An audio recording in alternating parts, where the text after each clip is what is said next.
우리 하나님을 믿는 사람들이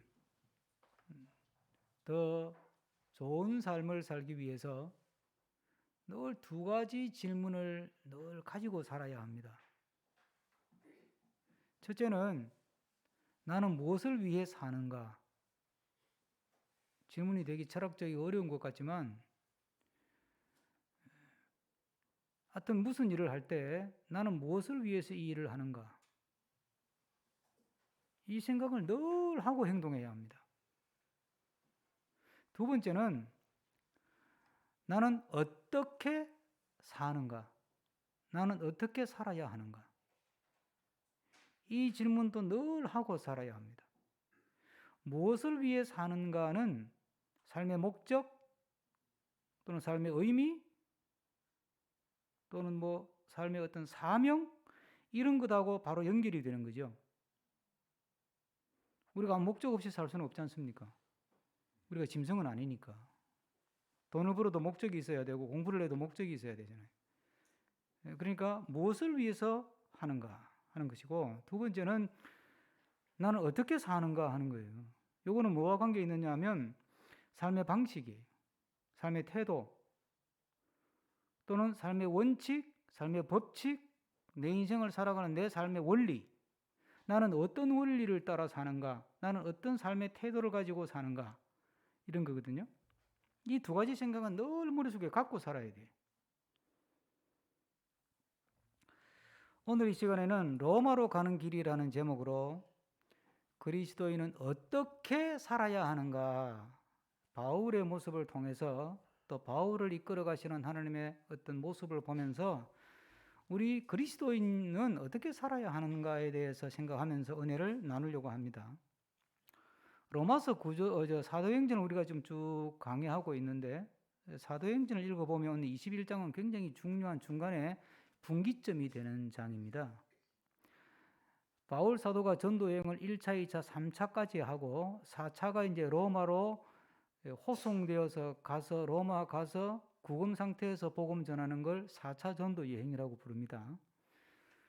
그런데 이 21장에 이제 바울이 가이사라에서 전도하다가 이제 예루살렘으로 온 겁니다.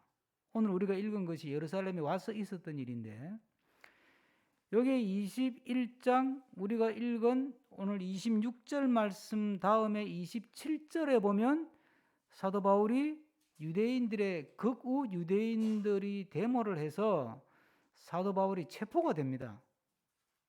이 체포가 되고 나서 재판이 시작되겠죠. 이 재판이 언제까지 가느냐 하면 사도행전 26장까지 갑니다. 그래서 마지막에 사도 바울이 나 그러면 로마 황제한테 재판받을래? 로마 시민권을 가졌으니까. 그래서 바울이 이제 로마로 재판받으러 가는 겁니다. 그게 27장부터 28장까지, 그리고 28장에서 끝납니다. 사도행전이. 그러니까 오늘 이 본문은 짧지만 사도 바울이 예루살렘에 가서 있었던 선교 보고하고 했었던 짤막한 이야기와 다음 주 본문 27절에서 이제 거구 유대인들이 소동을 일으키는 바람에 체포가 돼요. 체포가 되면서부터 재판을 22장, 3장, 4장, 5장, 6장 무려 5장에 걸쳐서 수많은 재판을 받고 논쟁을 벌립니다. 그리고 27장에 로마로 가거든요. 자, 그럼 보세요. 사도 바울이 이 예루살렘으로 오려고 할 때 사람들이 가라고 박수를 쳤습니까? 가지 말라고 했습니까? 다 가지 말라고 했습니다. 가라고 한 사람이 아무도 없었어요. 심지어는 자기 일행들조차도 절대 가지 말라고 그랬어요. 그랬더니 사도 바울이 지난주 본문이죠. 13절에 보면 화를 내요. 왜 나를 성가시게 하느냐? 에? 내가 죽어도 간다. 내가 목숨 걸고 간다. 더 이상 말리지 마라. 이러고 대들었어요. 그리고 가가지고 한 게 뭐예요? 오늘 본문에 보면 별 일이 없어요. 사실 오늘 본문만 가지고 보면 로마로 가는 길이라는 제목이 안 맞아요. 27절부터 붙이면 맞을 수 있어도. 그런데 27절부터의 본문을 제대로 이해하려면 오늘 본문의 분위기를 좀 알 필요가 있거든요. 결국은 사도 바울은 그렇게 가고 싶었던 예루살렘 가가지고 자기가 원하는 소기의 성과를 못 거두어요. 그렇게 가지 말라고 말렸는데 성과를 못 거두는 정도가 아니라 27절에 극우유대인들에 의해서 로마 군인에게 체포가 다 해가지고 신문받고 재판받으면서 2장, 3장, 24장, 25장, 26장 이 긴 세월을 보내고 그리고 결국은 27장에 배 타고 로마로 끌려간다니까. 결국은 사도 바울이 예루살렘에 온 게 어디로 가는 계기가 됐어요? 로마로 가는 계기가 돼버린 거예요. 자, 그러면 사도 바울이 내가 끝까지 난 로마로 예루살렘 간다. 내가 예루살렘 가면 하나님이 나를 거기서 로마로 인도할 거야. 생각을 했을까요? 못 했을까요? 안 했어요. 그 생각 한 적이 없어. 다만 그때 그 순간에 나는 예루살렘에 가서 성금도 전달하고 또 유대 헬라파 유대인, 히브리파 유대인 서로 마음에 앙금이 있으니까 그것도 좀 풀고 또 선교 보고도 하고 그래야 되겠다. 또 오순절도 지키고 싶고 유대인 명절에서 오순절, 유월절은 너무나 큰 명절이니까 지키고 싶고 이제 그런 어떤 소소한 목표로 갔는데 이게 소기의 성과는 고사하고 갔더니 성과 이제 선교 보고를 했잖아요. 했더니 수고했다고 박수를 받아서 하나님께 막 영광을 돌리고 찬송하고 선거 보고 끝났어요. 끝났는데 야고보가 뭐라 그래요? 바울 선생, 당신이 지금 오해받고 있는 거 알지? 당신이 돌아다니면서 율법 지키지 말라고 떠들고 다닌단다. 당신 그거 아니잖아. 아니죠. 근데 사람들이 지금 이게 우리 예루살렘에 있는 유대인이면서 예수 믿는 사람들이 수만 명인데 이 수만 명이라는 게 진짜 수만 명이 아니라 수도 없이 많다는 뜻이에요. 많은데 이 사람들은 다 지금 당신이 돌아다니면서 율법 지키지 말라고 떠들고 다닌단다. 당신 만나면 죽인다고 난리다. 이게 큰일 났다. 이거 좀 좋겠냐. 어찌할 거라는 표현이 나오잖아요. 어찌할 거. 22절에. 그래서 안을 낸 게 뭐냐면 야고보가 바울 선생 기분 나쁘게 생각하지 말고 당신이 율법을 지킨다는 걸 확실하게 보여줘야 되니까 지금 우리 공동체에 하나님 앞에 서원을 해가지고 서원을 하면 서원 예식을 치루어야 되는데 그 서원 예식을 치루어야 될 사람이 4사람이 있다. 근데 이 사람들이 돈이 없다. 서원 예식을 행하려면 번제물도 드려야 되고 이런 제물을 몇 가지를 드려야 돼요. 그 돈이 꽤 많이 드는 거예요. 그래서 유대인들 공동체에서는 이런 말이 있었어요. 이런 분위기가 뭐냐면 가난한 사람들이 하나님께 서원을 했는데 서원 제사, 서원 예식, 결례를 행하려면 돈이 드는데 돈이 없잖아요. 그럴 때 좀 돈 있는 사람들이 그 돈을 대줬어. 내가 돈 대줄게. 그 서원 예식을 행해라. 그러면 돈 대주는 사람 보고 저 사람 율법 잘 지킨다. 참 존경스러운 율법 준수자다고 박수를 받았거든. 그러니까 야고보가 당신이 이번에 좀 기분 나빠도 그 돈 좀 대줘라. 그러면 여기 있는 유대 교인, 유대 그리스도인들이 우리가 착각했네. 어이구 참 미안하네. 그리고 분위기 확 돌아설 거다. 그런 일까지 벌어져 가지고 생각지도 않았던 선교 자금을 거기다가 또 쓰게 생겼어. 근데 우리 여기서 중요하게 생각할 게 그거라니까요. 바울은 예루살렘에 가가지고 이런 우여곡절 끝에 그것이 계기가 돼서 로마로 갈 것이라고 하는 생각을 전혀 한 적이 없어요. 전혀. 그런데 결국은 예루살렘으로 가는 것이 계기가 돼서 거기서 재판받아가지고 배 타고 로마로 가게 되는 거예요. 결과적으로는 그렇게 됐어요. 그러니까 로마로 가는 길이 돼버린 거예요. 예루살렘에 간 게 결국은 로마로 가는 길이 돼서. 이게 왜 중요하냐? 로마서 1장에 보면 바울이 로마를 그렇게 가고 싶어 했습니다. 로마서 1장 13절에 보면 바울이 뭐라고 말하느냐 하면 내가 로마로 가려고 여러 번 시도했는데 그때마다 길이 막혔다 그랬어요. 로마는 이제 땅끝이라고 생각했던가 봐요, 바울이. 내가 로마 가서 전도한다, 내 선교지는 로마다. 그러고 이제 그 몇 번을 시도했는데 그때마다 길이 막힌 거야. 예? 그렇게 가고 싶었던 로마를 예루살렘에 와가지고 억울한 일을 겪으면서 결국은 가다 보니까 로마로 가게 되는 거예요, 그게. 우리가 이런 걸 뭐라 그러죠? 하나님의 손길 그래요. 주님의 섭리 이렇게 이야기하거든요. 여러분, 우리는 하나님의 섭리 안에 손길 안에 있는 줄로 믿습니다. 내가 내 인생을 계획해가지고, 예? 내가 내 인생을 계획해서 플랜을 짜고 계획해서 내가 내 인생을 사는 것 같지만 착각입니다. 내가 내 인생을 사는 게 아니고 하나님의 계획을 따라 인생을 사는 것이 우리 그리스도인인 줄로 믿습니다. 내 꿈대로 되는 게 아니라 하나님의 꿈대로 되는 거예요. 내 인생은 내가 만들어가는 게 아닙니다. 요즘 이 자아의식이 강해가지고 내 인생은 내 것이고 내 인생은 내가 개척한다 그러는데 꿈깨라 그러세요. 내 인생은 내가 개척해서 만들어가는 것이 아니라 결국은 하나님이 만들어 가시는 거예요. 그걸 우리가 하나님의 섭리, 하나님의 주권 이렇게 이야기하거든요. 근데 사람들은 그렇게 생각 안 해요. 상당히 뭐 이렇게 예측을 정확하게 해가지고 그렇게 산다고 생각해요. 사람이 예측을 한다고 하는 것은 앞날을 안다는 뜻이거든요. 그렇죠? 앞날을 아니까 예측을 하는 거지. 그런데 그 예측이라는 게 맞을 때도 있고 틀릴 때도 있어요. 그러면 그 예측을 믿을 수 있어요, 없어요? 믿을 수가 없는 거예요, 사실은 그거. 우리는 한치 앞을 몰라요. 이게 섭리를 붙들고 산다는 말은 한치 앞을 모른다는 걸 인정하고 사는 거예요. 내가 한치 앞을 몰라요. 나는 잘한다고 했는데 안 될 수 있어. 그렇죠? 좋은 일을 한다고 했는데 그것 때문에 욕먹을 수 있어요. 나는 선한 길, 믿음의 길 간다고 갔는데 오히려 그 길이 막힐 수 있다니까. 한치 앞을 몰라요. 근데 중요한 건 그렇게 내 삶을 이끌어가는 것은 하나님의 손길이다, 섭리라는 걸 믿는 사람은 내 계획대로 안 되고 뜻대로 안 됐을 때 열받거나 실망하거나 좌절하지 않는다는 사실이에요. 이번에는 꼭 될 줄 알았는데 안 돼. 열받네. 한두 번도 아니고 힘이 빠지네. 낙심이 되네. 좌절이 되네. 절망하네. 그럼 그건 섭리를 믿는 사람이 아니고 뭘 믿는 거예요?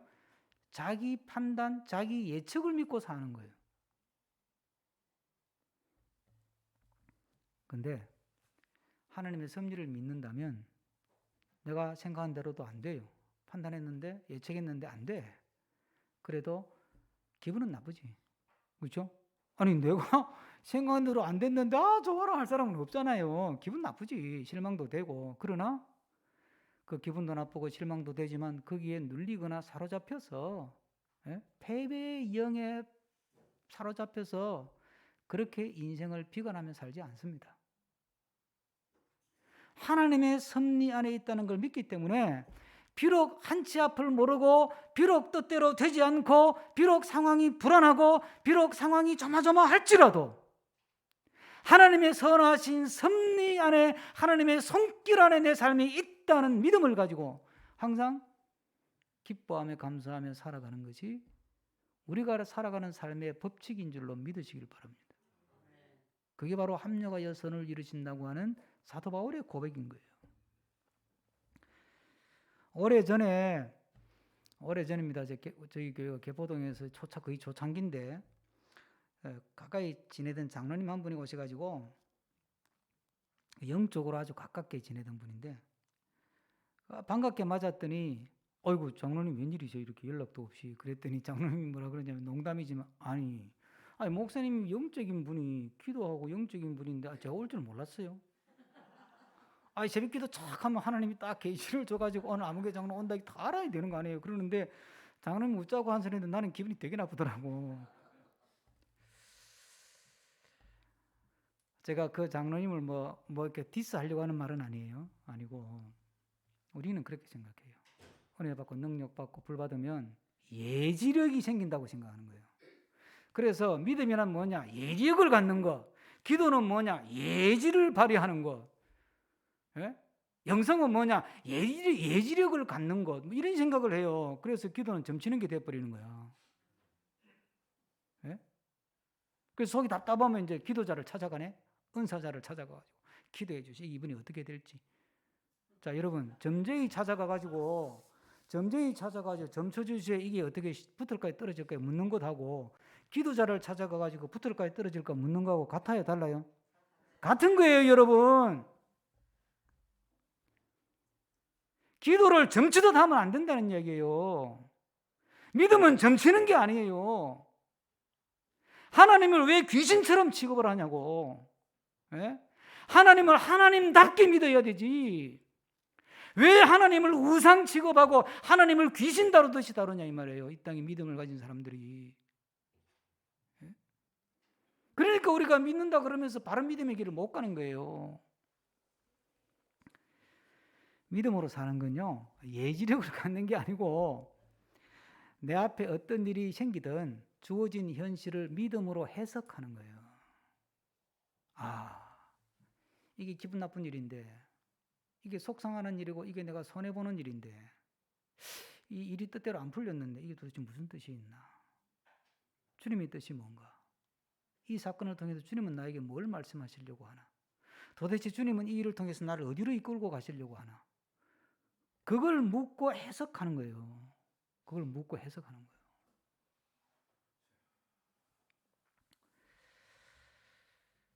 사도 바울이 그 길을 가잖아요, 지금. 그 길을.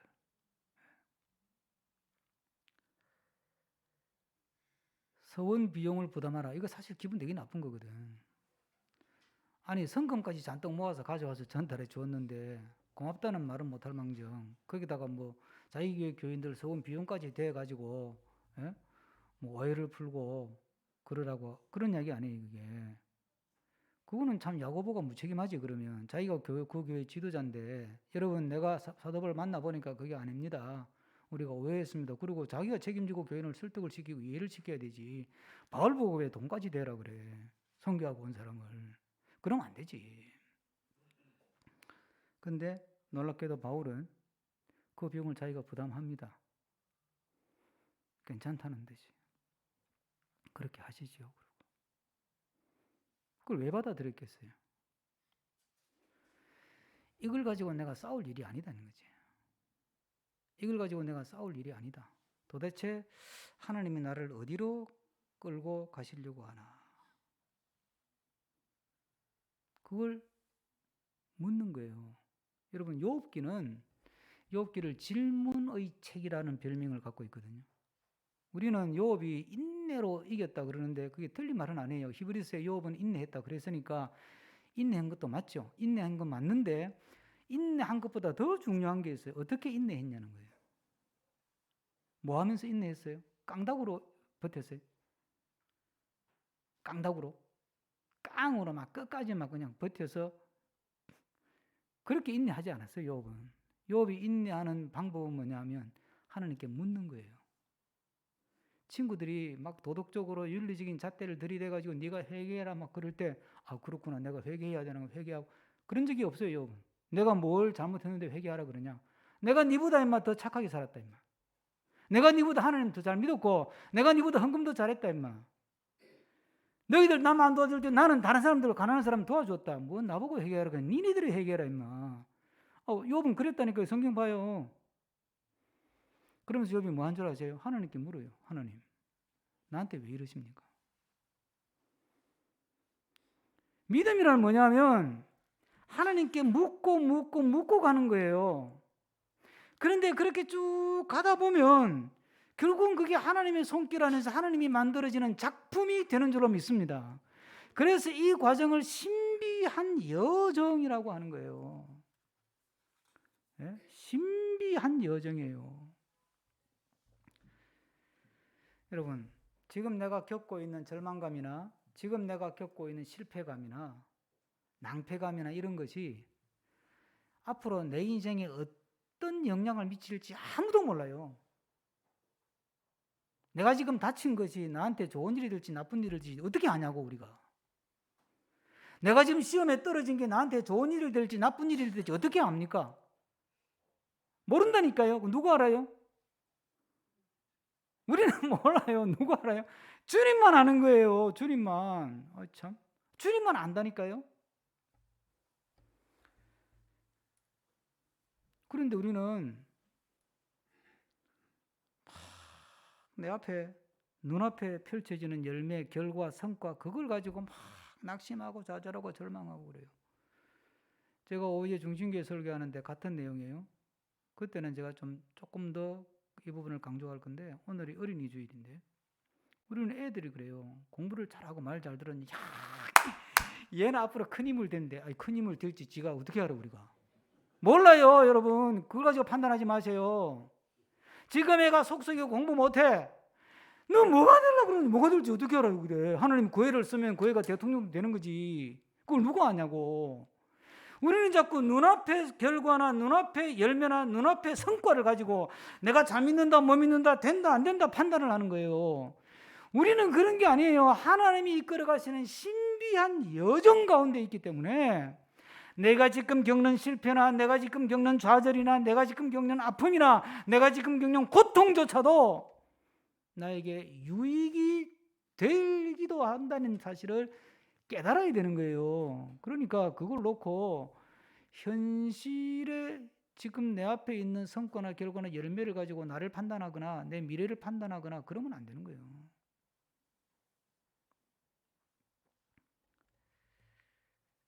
우리는 언제나 그 과정 속에 지금 있는 거예요. 하나님이 만들어 가시는 과정 속에.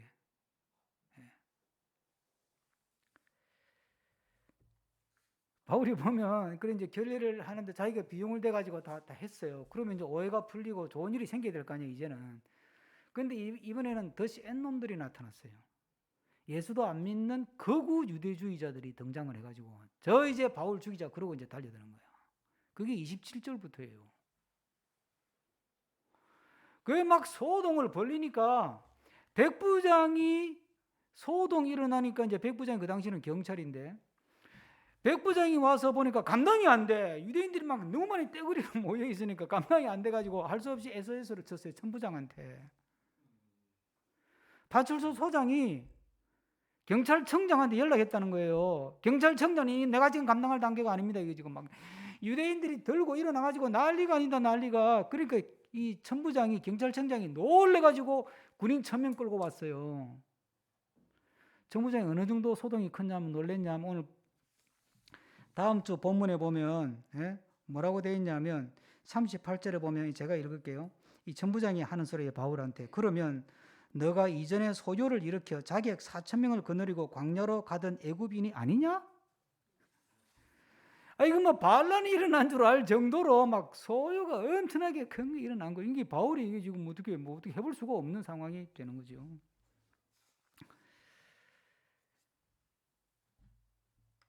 그러면 이제 바울이 이제 끝난 거예요? 바울의 전도 여행도 끝났고 인생도 끝나고 인생이 이제 다 끝난 거예요? 그게 아니라니까요. 그게 아니에요. 지금 하나님이 만들어 가시는 과정 속에 있는 거예요. 현실의 결과나 현실의 열매나 현실의 성과를 가지고 나를 평가할 수 없고 내 인생을 평가할 수 없어요. 오늘의 성경이 내일이 실패가 될 수 있어요. 오늘의 실패가 내일의 성공도 될 수 있어요. 그건 아무도 몰라. 그건 주님만 아셔. 우리는 신비한 여정 가운데 가는 거니까, 그러니까 성과가 있느냐 없느냐, 그보다 중요한 건 그 순간에 내가 믿음의 선택을 하느냐 안 하느냐, 이게 중요한 거예요. 실패를 했더라도 기도하고 정말 주를 위해서 최선의 선택을 했다면 실패하더라도 바로 가고 있는 거예요, 그게. 예? 그거 중요한 대목이에요. 내가 정말 기도하고 주를 위해서 주님 입장에서 주님 앞에 부끄럽지 않게 선택하고 결정하고 판단하고 갔어. 그런데 실패했어. 그럼 잘못 간 거예요? 아니에요. 잘 가고 있는 거예요. 왜? 내가 할 수 있는 한 최선을 다해서 기도하면서 주님이 기뻐하는 길을 갔었으니까. 그럼 잘 가고 있는 거예요. 왜 그러냐면 우리의 선택과 결정은 최종적인 게 아니에요. 이거 오늘 마지막 메시지인데 대지인데요. 우리가 결정하잖아요. 선택하고 뭐 애들을 어떻게 교육을 시킬까, 뭐 어디는 직장에 갈까, 뭐 유학을 갈까 말까, 뭐 공부를 더 할까 말까, 뭐 이걸 살까 말까, 뭐 별별 거 다 하잖아요. 예? 그 결정과 선택 기도하면서 하지만 그거는 최종적인 게 아니고 뭐라고요? 과정적인 것이다. 이게 최종적인 거면 큰일 나는 거예요. 우리가 잘 선택하면 다행이지만 잘못 선택하면 돌이킬 수가 없는데, 그러면 최종적이면. 근데 다행히 최종적인 게 아니에요. 최종적인 거는, 최종적인 선택과 결정은 누가 해요? 그거는 주님만이 하는 거예요. 최종적인 답은 주님이 내리는 거야. 나는 잘한다고 갔는데 안 될 수 있고, 못한다고 했는데 잘 될 수도 있다니까요. 그 최종적인 결론은 주님이 내리시는 거기 때문에 우리의 선택과 결정은 언제나 과정적이에요. 그러니까 돌이킬 수가 있어. 나는 못 돌이켜도 주님은 돌이키셔. 주님은 다양한 방법으로 그걸 돌이켜서 다시 하나님이 선하신 방향으로, 기뻐하시는 방향으로, 복된 방향으로 이끌어 가시는 거예요. 그게 택한 백성이 받는 혜택이에요. 그러니까 걱정할 필요가 없는 거야.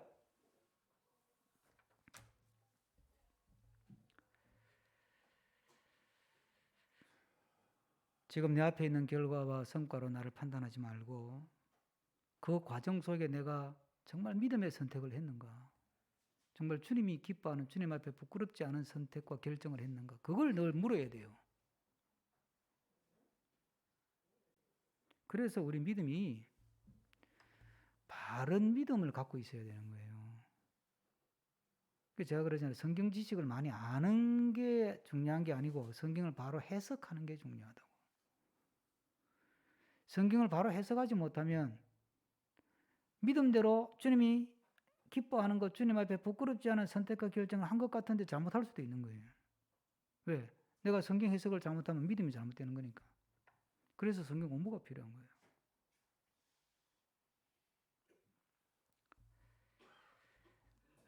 오늘 우리가 마음에 붙들어야 될 내용은, 지금 내 앞에 있는 결과, 지금 내 앞에 있는 성과, 열매를 가지고 나를 판단하지도 말고 내 인생도 판단하지 마시라는 거예요. 예? 그리고 내가 내려온 결정과 선택이 잘한 것도 있고 못한 것도 있겠지만 그건 언제나 과정적인 거예요. 언제나 돌이킬 수 있어요. 나는 못 돌이키죠, 그죠? 한번 쏟은 물을 어떻게 담아요? 그런데 하나님은 돌이키신다니까. 하나님만이 최종적인 답이고 하나님만이 최종적인 선택을 하세요.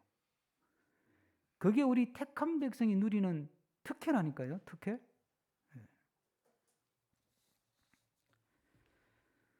우리가 이런 믿음으로 주님 안에서 로마로 가는 길을 끝까지 주님 앞에 서는 그날까지 믿음으로 아름답게 나아갈 수 있기를 축복합니다. 기도하겠습니다. 주신 말씀 생각하면서 다 같이 한 마음을 담아서 한 1분 정도 기도합니다. 사랑꾼의